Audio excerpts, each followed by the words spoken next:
안녕하세요. 구남식 목사입니다.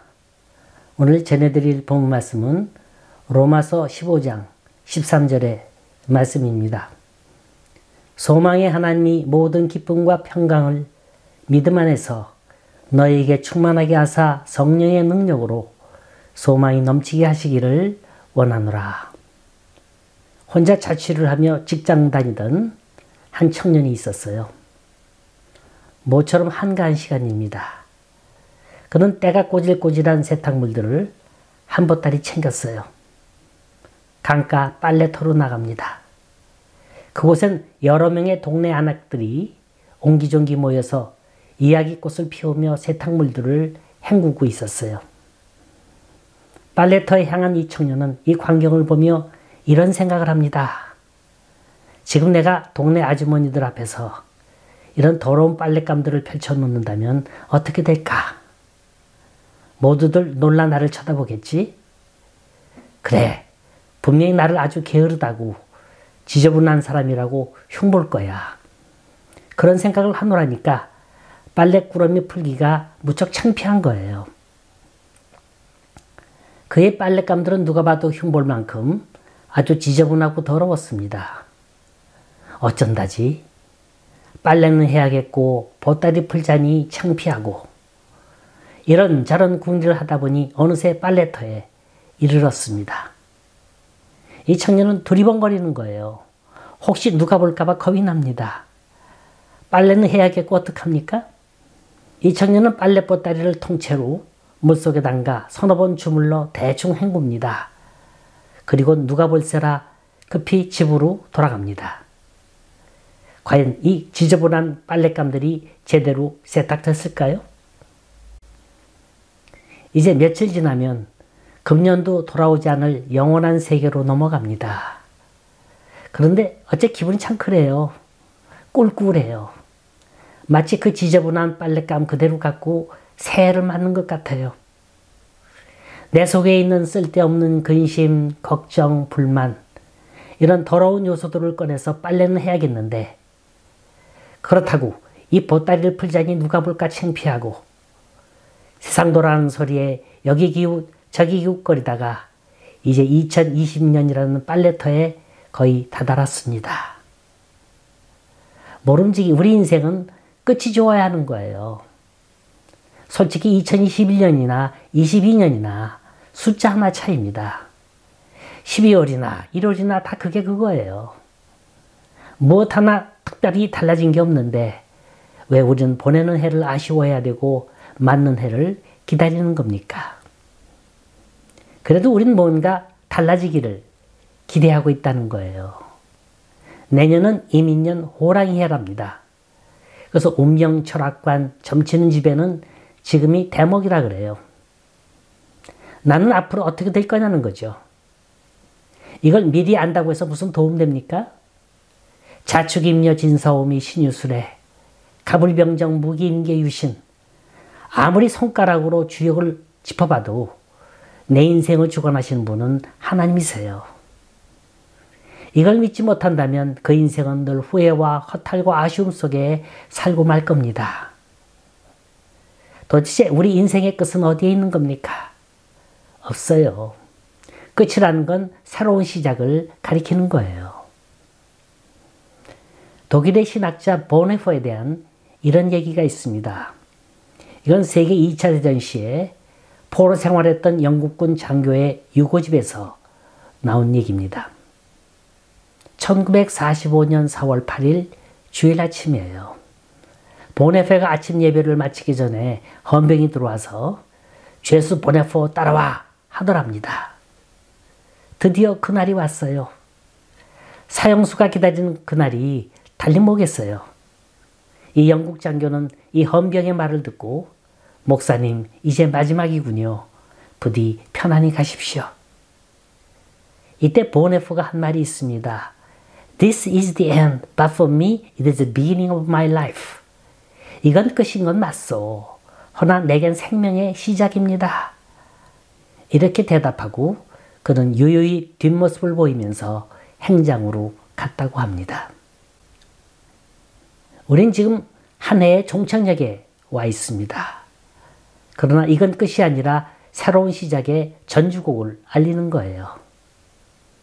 전 분명히 이 남은 며칠 동안 해야 할 일이 있다고 생각합니다. 뭔가 새로운 걸 맞이하기 위한 준비 작업이 있어야 할 거예요. 그 첫째가 회개하자입니다. 기독교는 회개로 시작하는 거예요. 예수님께서 새날이 올 걸 예견하시면서 외치신 첫 마디가 뭡니까?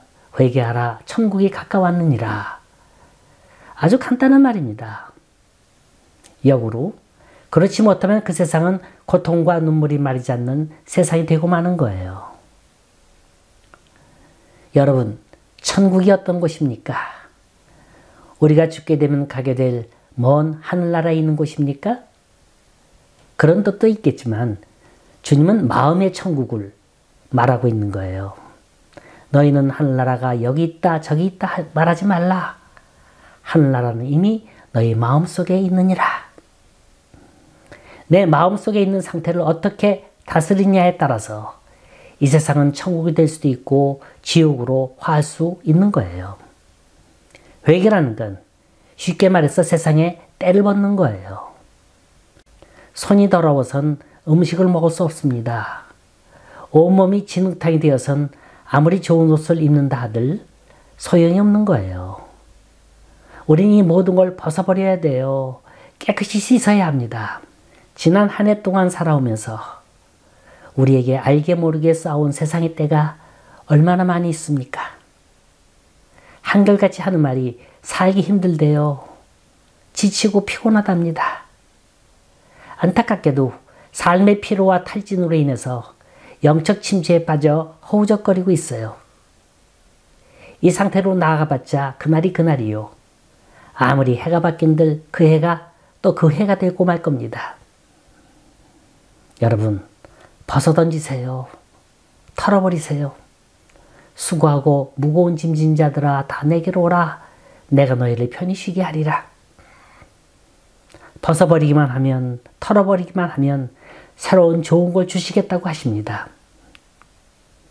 그런데 왜 우린 근심의 보따리, 고생의 보따리를 움켜쥔 채 내놓지를 못하는 겁니까?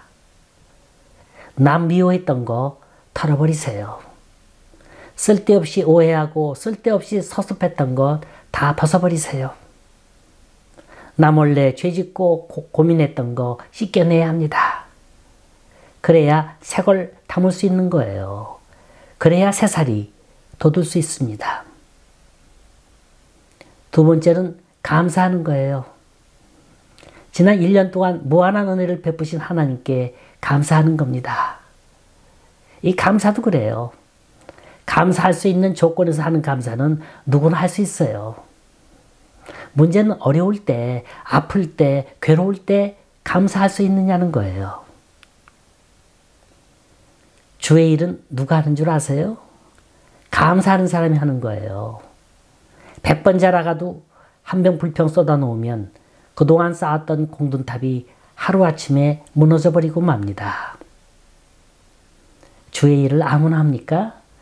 하나님께서 인정해 주셔야 돼요. 하나님이 믿어 주셔야 됩니다. 하나님이 능력 주시고 하나님 맡겨 주시니까 하는 거예요. 이 얼마나 귀한 축복입니까? 나 같은 사람까지도 불러주시고 주의 사역의 일꾼으로 삼아주셨다는 것. 이걸 믿음의 눈으로 바라볼 수 있고 감사할 수 있다면 그게 복 중의 복인 줄 믿으시기 바랍니다. 우리 신앙은 일하면서 자라는 거예요. 충성된 자에게 하나님은 더 큰 걸 맡기시는 겁니다. 흘러간 영화 가운데 라스트 사무라이라는 영화가 있어요. 이 영화는 좀 관계가 없는 다른 내용의 얘기지만 진짜 일본에 라스트 사무라이가 있습니다. 일본 사람들이 모두가 존경하고 그들의 머릿속에 기억나는 사무라이가 있는데 이 사람의 이름은 노기 다쇼입니다. 일본 사람들은 그를 가리켜서 노기대장, 노기대장 이렇게 부릅니다. 이 사람은 로일 전쟁의 영웅이에요. 노기다쇼는 이 전쟁터에 나가 승리를 했지만 3만 명의 희생자를 냈어요. 당시 일본 천황이 메이지 천황이었는데 이 사람이 노기다쇼의 승전 보고를 받는데 글쎄 전사한 군사의 숫자가 3만 명이라는 거예요. 이 소식을 듣고 천황은 슬픈 애도의 모습을 여과 없이 드러냅니다. 노기다쇼는 천황이 슬퍼하는 모습을 보고선 승전의 기쁨보단 천황에 대한 불충의 마음이 앞섰어요. 그래서 천황 앞에서 눈물을 흘립니다. 이걸 모르는 천황이 아니죠. 그래서 노기다쇼에게 그대는 절대로 할복 자살을 해서는 안 된다. 내가 살아있는 동안은 절대로 목숨을 끊어서는 안 된다. 결국은 살아있었습니다. 근데 일본의 그 천황이 죽자 그는 바로 그날 부인과 함께 할복 자살을 합니다. 왜냐하면 이젠 더 이상 살아야 할 의미를 잃어버렸기 때문인 거예요. 자, 주인을 위한 충성, 주인과 함께 생명을 다하는 그런 삶의 의미를 우리는 어떻게 해석하겠습니까? 이런 얘기는 다시는 없을 거예요. 마지막 사무라이가 아니라 어쩌면 마지막 충신인지도 모르겠습니다. 전 이 사람이 잘했다 못했다를 떠나서 그 사람이 지닌 충성과 의리만큼은 높이 사줄만 하다고 봅니다. 사람이 사람답다는 건 얼마나 동물적인 욕구를 극복하면서 사느냐에 있습니다. 여러분, 우리가 신앙인답다는 게 뭡니까? 초대교회를 보면요, 안디옥 교인이 신앙인다워서 그때부터 그리스도인이라는 칭호를 받았다고 했습니다. 이들에게 왜 생명의 위협이 없었겠어요? 이들에게 어찌 굶주림의 고통, 아픔의 고통이 없었겠습니까? 하지만 그럼에도 불구하고 그 생활에 대해 감사했고 오히려 나 있는 걸 나눠줬고 사랑을 베풀었고 내 모든 걸 주님을 위해서 바쳤습니다. 이들은 소수의 무리였어요. 하지만 소수였지만 영적 파워가 있었습니다. 무서운 힘을 지니고 사랑과 사람의 마음을 파고들었어요. 초대교회가 급속히 성장했던 이유가 바로 여기에 있는 겁니다. 세 번째로 우리가 이 해를 보내면서 해야 할 일은 희망을 갖자는 거예요. 세계 2차 대전 말엽에 해군 잠수함 한 척이 본부로 돌아오고 있었어요. 그런데 갑자기 기관 고장을 일으켜서 항구 밑으로 가라앉고 말았습니다. 그래서 잠수부들이 급히 바닷속으로 뛰어들어가 잠수함 뚜껑 위에 접근을 했죠. 그들이 잠수함 지붕 위에 내려앉으니까 그 안에서 승무원 한 사람이 망치로 이런 내용의 몰수보를 신호로 보내고 있었습니다. 토동통통 토동통통 Is there any hope? 아직도 희망이 있습니까? 이것은 오늘도 인생의 가장 근본적인 질문 중에 하나입니다. 아직도 희망이 있나요? 아직도 나에게 살 가치가 있나요? 아직도 기다려볼 필요가 있습니까? 아직도 도전해볼 의미가 있나요? 인간은 음식 없이는 40일을 살 수 있고 물 없이는 사흘을 견딜 수 있고 숨쉬지 않고는 8분을 버틸 수 있다고 합니다. 그러나 희망이 없이는 단 1초도 버틸 수가 없는 거예요. 전 세계가 잘 알고 있는 유명한 심리학자 빅터 프랭클이 나치 독일 수용소에서 살아남을 수 있었던 비결이 있습니다. 그건 아무리 어둡고 캄캄한 현실에서도 희망을 포기하지 않았다는 거예요. 날마다 곁에 있는 동료들이 삶을 포기하고 하나 둘씩 죽어갑니다. 이 광경을 지켜보면서 이렇게 말합니다. 여러분, 저 회색 담벼락 저 건너편에 있는 맑고 푸른 하늘을 바라보십시오. 밤에도 빛나는 별들을 바라보십시오. 그는 어느 날 노동 시간에 흙 속에 파묻힌 유리병 조각을 발견하곤 그걸 몰래 바지 주머니 속에 숨겨 갖고 돌아왔어요. 그리고 그날부터 그 유리 조각으로 매일 아침 저녁 2번씩 깨끗이 면도를 합니다. 그때마다 그는 자신의 신념을 독백으로 반복을 해요. 희망을 버리지 않는다면 언젠간 좋은 날이 올 거다. 수용소에서 아침 되면 나치스들이 문을 밀치고 들어와요. 그리고 일렬로 선 유대인 중에 그날 처형할 자를 골라내서 가스실로 끌고 갑니다. 이번엔 빅터 프랭클 차례가 왔어요. 이날 빅터 프랭클의 모습은 너무나 당당했습니다. 깔끔하게 면도해가지고 자신있게 서 있는 거예요. 이 모습이 너무나도 압도적이었어요. 그래서 이렇게 삶의 의지가 강한 사람은 살려둬야 한다 해서 살아났다고 합니다. 우린 이런 희망이 있기에 삽니다. 새해엔 좋은 일이 있겠지. 새해엔 우리의 꿈을 마음껏 펼쳐볼 수 있겠지. 이런 희망이 있기에 오늘의 아픔도 어려움도 고통도 견뎌내는 줄 믿습니다. 하나님은 우리에게 희망을 주시는 분입니다. 하나님만이 소망의 원천이십니다. 전 그 구체적인 근거를 몇 가지로 소개합니다. 첫째로 하나님은 여전히 우리를 돌보고 계십니다. 성경을 보면 하나님을 칭하는 이름이 얼마나 많은지 몰라요. 무려 15가지나 됩니다. 엘로힘, 엘샤다이, 아도나이, 여호와 니시, 여호와 샬롬, 여호와 라파 등 다양한 이름을 지니고 있어요. 그 중에 여호와 삼마라는 게 있습니다. 그 뜻은 하나님이 거기 계시다 라는 뜻입니다. 인생의 확실성은 하나님께서 결코 나를 떠나시지 않는다는 거예요. 내가 혼자라고 느껴지고 내가 외롭다고 느껴지고 더 이상 가망이 없다고 느껴질 때도 하나님이 여전히 나와 함께 하셨습니다. 두 번째로 하나님의 목적은 언제나 내 안에서 진행되고 있다는 사실입니다. 우리는 가끔 이런 질문을 던지곤 합니다. 하나님, 왜 나에게 이런 일이 일어나야 하나요? 왜 하필이면 접니까? 그러나 내 인생의 모든 사건 뒤에는 하나님의 목적이 한결같이 작용하고 있었어요. 사도 바울은 그의 삶의 현장에서 별의별 일들을 다 겪었습니다. 온갖 시련과 어려움을 당했어요. 그럼에도 불구하고 그는 하나님의 큰 목적과 섭리를 확고하게 믿고 견뎠습니다. 그래서 그는 말합니다. 소망의 하나님이 모든 기쁨과 평강을 믿음 안에서 너에게 충만케 하사 성령의 능력으로 소망이 넘치게 하시기를 원하노라. 하나님은 우리 인생의 위대한 디자이너십니다.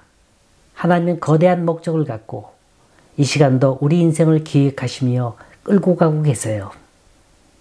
우리에겐 우연이나 운명이나 팔자 따위는 없습니다. 모든 게 한 방향이에요. 모든 게 합력해서 선을 이루어 주십니다.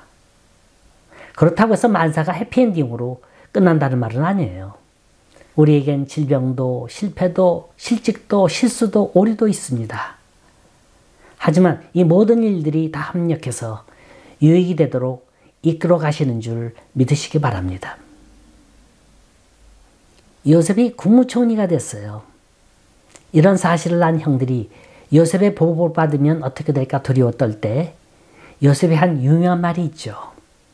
I am not sold by you, but sent by God. 나를 이리로 보낸 자는 형님들 당신이 아니요 하나님이십니다. 왜 내 자신의 팔자 타령하고 왜 주위 사람을 원망합니까? 알고 보면 우리가 겪고 있는 이 모든 일들은 이미 우리 믿음의 선배들이 다 경험했던 일들인 거예요. 하지만 이들이 남달랐던 점은 이들이 힘들고 어려울 때 내 자신이나 주위 사람을 탓하지 않았고 날 통해서 이루시는 하나님을 바라봤다는 겁니다. 여기에 우리 인생 문제를 풀 수 있는 키가 있는 겁니다. 우리의 희망은 돈이 해결해 주는 게 아니고요. 권세가 해결해 주는 것도 아닙니다. 그 어느 누가 대신해 주는 것도 아니에요.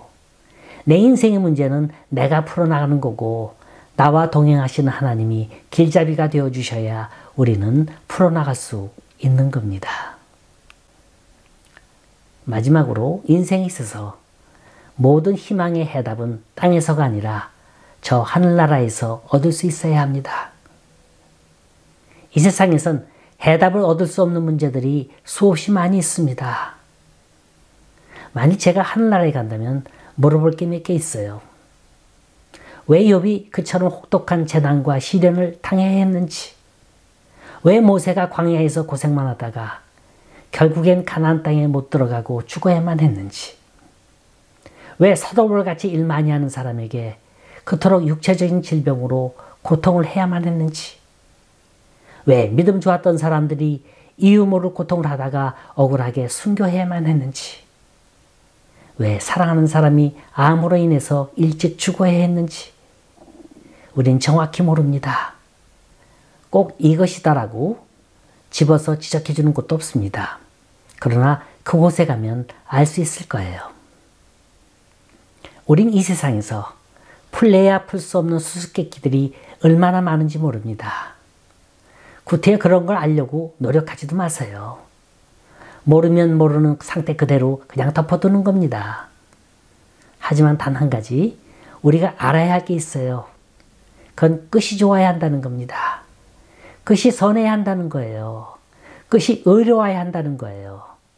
끝이 그 나라와 그 의를 구해야 한다는 겁니다. 끝이 좋은 인생은 모든 인생을 세상에 두지 않고 하나님께 둡니다.